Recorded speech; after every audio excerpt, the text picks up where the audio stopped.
Hello and welcome to Ahrex fly tying. My name is Håkan and today I will be tying a dry fly, a dry Caddisfly.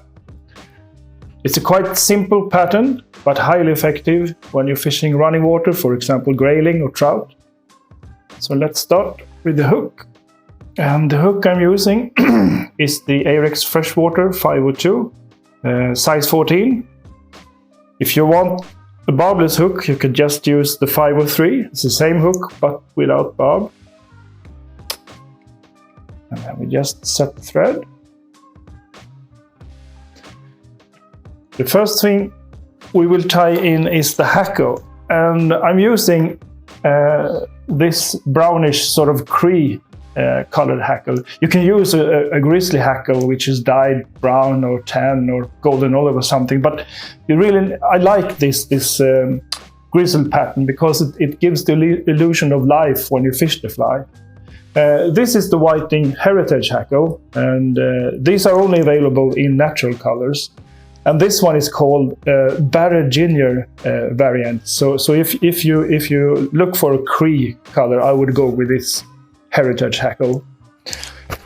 So we choose a Hackle which has fibers, I would say, as long as the gap of the hook, and we tie it in all the way back.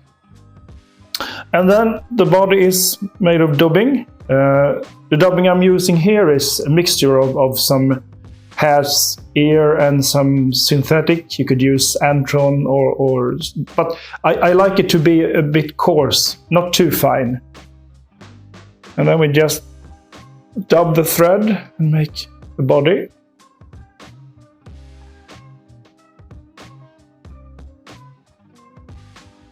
But we need to remember to leave enough room for tying in the wing and thorax, or you can call it big head. So you can see I leave quite a lot of room for that. And then we just follow with the Hackle, and I try to make as many turns as possible.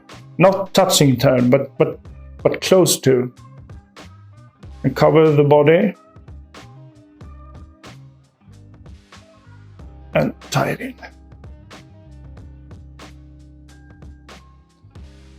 I want the fly to float, but I also want the fly to lay a bit low on the water. So we trim off the fibers on top of the fly. And then we do the same on the underside of the body.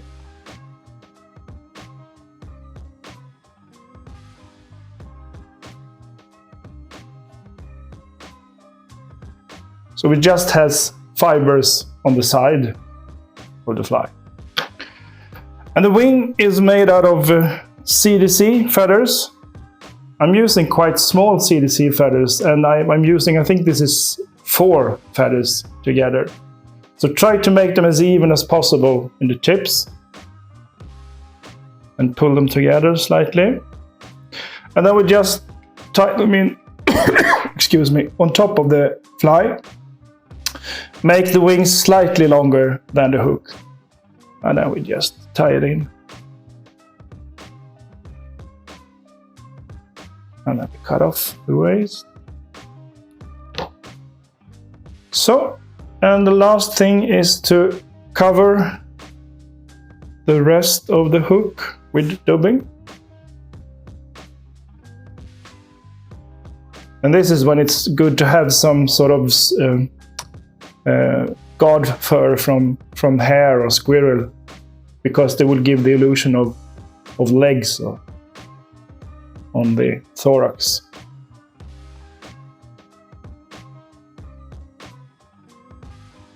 Oops.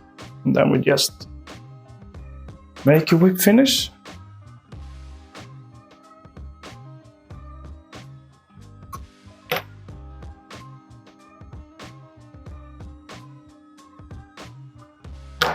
And there you have quite simple but highly effective Caddisfly.